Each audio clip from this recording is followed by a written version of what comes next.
যশোরের অভয়নগর উপজেলার মথুরাপুর বাজার সংলগ্ন এলাকায় শিরীষ গাছের ভাইরাস সংগ্রহ করতে গিয়ে বিদ্যুৎস্পৃষ্টে মেহেরাব নামের এক স্কুল ছাত্রীর মর্মান্তিক মৃত্যু হয়েছে। শনিবার ২১শে নভেম্বর দুপুরে এই ঘটনা ঘটে বলে জানা যায়। নিহত মেহেরাব মথুরাপুর পোড়াখালী মাধ্যমিক বিদ্যালয়ের ষষ্ঠ শ্রেণীর শিক্ষার্থী এবং পোড়াখালী গ্রামের মুকুল হোসেনের ছেলে। তার পিতা মথুরাপুর সরকারি প্রাথমিক বিদ্যালয়ের অফিস সহায়ক। স্থানীয় সূত্রে জানা যায়, ২১শে নভেম্বর দুপুরে মথুরাপুর বাজারের সন্নিকটে রাস্তার পাশে সরকারি শিরীষ গাছ থেকে ভাইরাস সংগ্রহ করতে গাছে ওঠে মেহেরাব। গাছের উঁচু ডালে উঠে ডাল কেটে নামার সময় চলমান বৈদ্যুতিক তার শরীরের সংস্পর্শে আসে। আহত অবস্থায় অভয়নগর থানা স্বাস্থ্য কমপ্লেক্সে, পরবর্তীতে খুলনা মেডিকেল কলেজ হাসপাতালে নিয়ে অবস্থার অবনতি ঘটলে ঢাকায় রেফার করা হয় তাকে। সেখানে তার মৃত্যু হয় বলে জানা গেছে। রবিবার সকালে মৃত্যুর খবর ছড়িয়ে পড়লে মেহেরাবের সহপাঠীরা আবেগপ্রবণ হয়ে তার বাড়িতে ছুটে যায়। সেখানে কান্নায় ভেঙে পড়ে তার বন্ধুরা ও স্বজনেরা। পুরো এলাকায় নেমে আসে শোকের ছায়া। তার আকস্মিক মৃত্যুতে বিদ্যালয় জুড়ে শোকের মাতম নেমে আসে।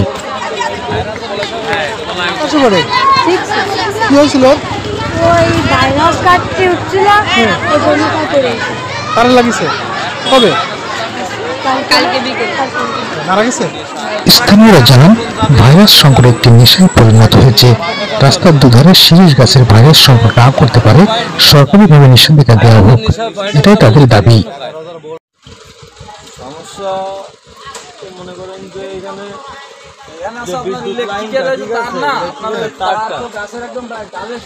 ডালটা উঠছে মোটা হয়ে, যখন উঠছে তখন তো মনে করেন যে দেখার কেউ ছিল না বা ই করার কেউ ছিল না, এই জন্য এইভাবে মোটা হয়ে উঠে গেছে ডালটা।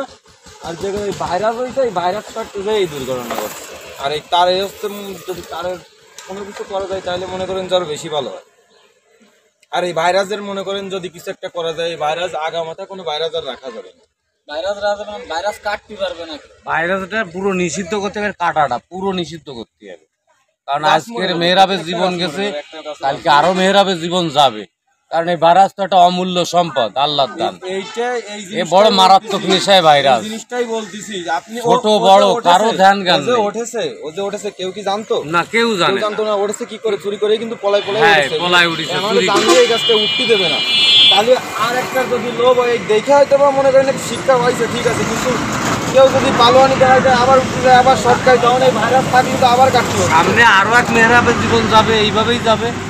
কারণ এমনি এখন তো বিপজ্জনক, বিদ্যুতের যে বিপজ্জনক পয়েন্টটা, এ তো ভাইরাসের নেশার পয়েন্টের কথা মনে থাকতেছে। 11,000 ভোল্ট তার, এটা তো বিপজ্জনক সীমানা, কিন্তু তারপরও নেশা ভাইরাস। টাকা 1 কেজি ভাইরাসের দাম বর্তমান 700-800 টাকা। এই যে নেশা, আধা ঘন্টার মধ্যে 1 কেজি ভাইরাস সংগ্রহ করা, এটা একটা মারাত্মক ব্যাধি এবং মারাত্মক নেশা। এই নেশার কবলে আরো কত মেহেরাব যাবে, এটা নিষিদ্ধ করতে হবে যে কোনো কায়দায়। আসলে ভাইরাসকে পারতে পারবে না, বুঝছেন ভাই? এই একটা পদক্ষেপ নেন আপনারা যারা আছেন। সামাজিকতা পদক্ষেপ না নিলে এটা হবে না। প্রশাসন তার ডিউটি কত সময়?